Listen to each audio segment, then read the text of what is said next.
O período mais frio do ano já começou na região de Manhuaçu.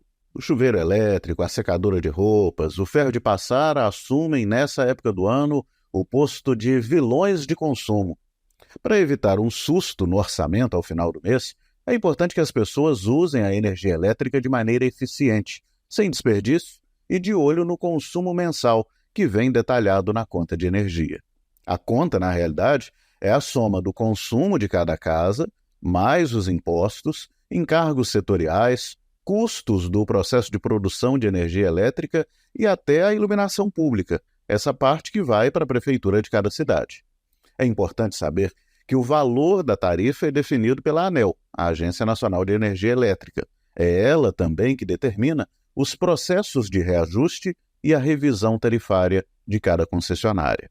Eduardo Mantovani, diretor-presidente da Energisa Minas Rio, explica que é necessário o consumidor entender cada parte do que é cobrado na conta. Quando a gente olha a conta como um todo, se a gente imaginar, por exemplo, que a conta é uma pizza, para ficar mais fácil de entender, quando a gente come pizza, a gente come ela em pedaços, né?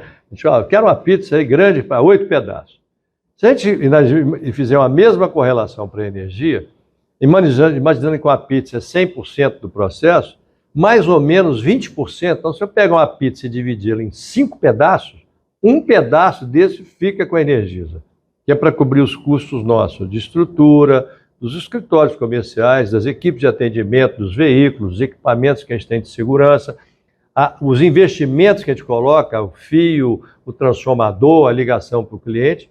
Esses 20% ficam para poder remunerar a energia. Os outros 80%, eles, parte vão para tributos e impostos, aí eu estou falando de ICMS, PIS, COFINS, que deve gerar mais ou menos em torno de 40% da conta, mais ou menos, e os outros 40% vão para encargos que são geração, a energia do gerador, que tem que receber pela energia que ele gerou, o transmissor para transmitir energia, para pagar taxa de fiscalização, ANEEL, e outros, vamos dizer, impostos e tributos que estão embutidos, encargos que estão embutidos nisso aqui. Tem um encargo que chama encargo de serviço do sistema, que é para pagar, por exemplo, o ONS, que faz toda a operação do sistema, para pagar a Câmara Comercializadora de Energia Elétrica, que também faz o balanço de quem paga, quem deve, quem paga, para cada um dos setores, porque já que o setor é muito amplo e complexo.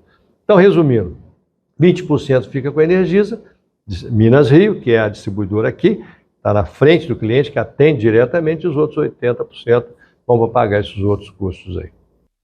Depois de compreender o que é cobrado na conta, é importante também que as pessoas mudem alguns hábitos para usar a energia de forma eficiente e economizar no final do mês.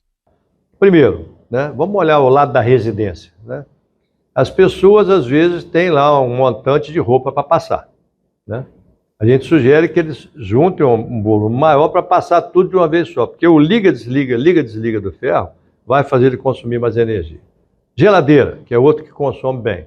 O tal do abre e fecha, também é um grande vilão, não, vamos dizer assim, do desperdício. Tem uma diferença grande na geladeira do período do inverno para o verão. Agora, no período de inverno, a geladeira é menos utilizada. Ou seja, o compressor dela precisa trabalhar menos para manter a mesma temperatura lá dentro. Então, a gente sugere, lá tem aquela calibragem máximo, médio e mínimo, e as pessoas até colocam a geladeira no mínimo, porque não precisa. Ela pouco vai tomar água muito gelada, pouco vai usar equipamentos gelados de fato, e vai servir para conservar os alimentos que ela tem ali dentro. O chuveiro elétrico, também aqueles banhos mais curtos, né? Às vezes tem gente que liga vamos dizer, no inverno mesmo, porque toma aquele banho quente, né? Mas sempre que possível, né, toma banho curtos. Tem gente que consegue fazer isso, às vezes, por exemplo, abre o chuveiro, se molha, depois ensaboa com o chuveiro fechado, depois vai abrir o chuveiro para enxaguar. Se possível, a gente recomenda porque vai estar economizando.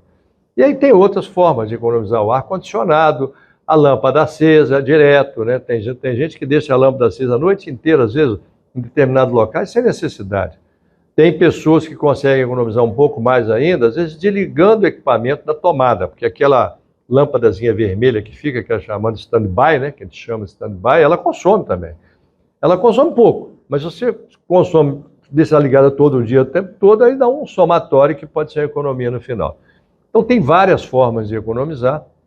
A gente acha que o uso eficiente ajuda o planeta muito, né, porque a gente usa a energia com formas mais produtivas, sem prejudicar a qualidade de conforto e lazer dos nossos clientes. A gente quer que ele utilize sim, mas para o seu lazer, para o seu conforto, para a sua utilidade, mas sem desperdiçar, porque no fundo o desperdício ele vai pagar, ele está pagando na conta, né? E a gente não quer que ninguém pague coisa que não usa efetivamente. O diretor-presidente da Energisa Minas Rio também explica um outro problema sério, a ligação clandestina, o chamado gato de energia. O crime de furto também reflete na conta de quem paga corretamente. A grande maioria das pessoas usa energia de forma correta e honesta e não furta energia. Então, eu quero deixar o reconhecimento aqui, o agradecimento, porque a população pode ajudar muito nesse sentido. Está ajudando também a ela, sob que vista. Aí é outra ótica da questão que você colocou. Porque quando a gente tem um furto de energia, quem vai furtar, ele está cometendo, primeiro, um grande risco para ele, segundo, um delito. O furto de energia elétrica está previsto no Código de Processo Civil, né, penal, com reclusão de até 4 anos. Né? E a gente quer evitar isso.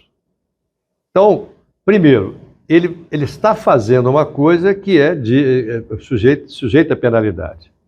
E ao tentar furtar, ele está colocando um risco, estou colocando em risco a vida dele, porque ele pode tomar um choque, pode às vezes ter um problema qualquer e ele vir a ter um problema também de ser afetado pela energia. Aí, a gente normalmente disponibiliza canais nossos de denúncia, que podem ser feitos de forma anônima. Ó, fulano, aqui eu tenho um vizinho, ou conhecido, vi aqui um cara tentando roubar energia. Então, a gente pede que a população nos ajude também, já que a parcela, como eu disse aqui, que furta é muito pequena. E não justifica o furto, né? Às vezes a pessoa está passando por dificuldade, não é através do furto que ela vai resolver a vida dela. Tem que outros mecanismos, ela tem que procurar apoio de outra forma.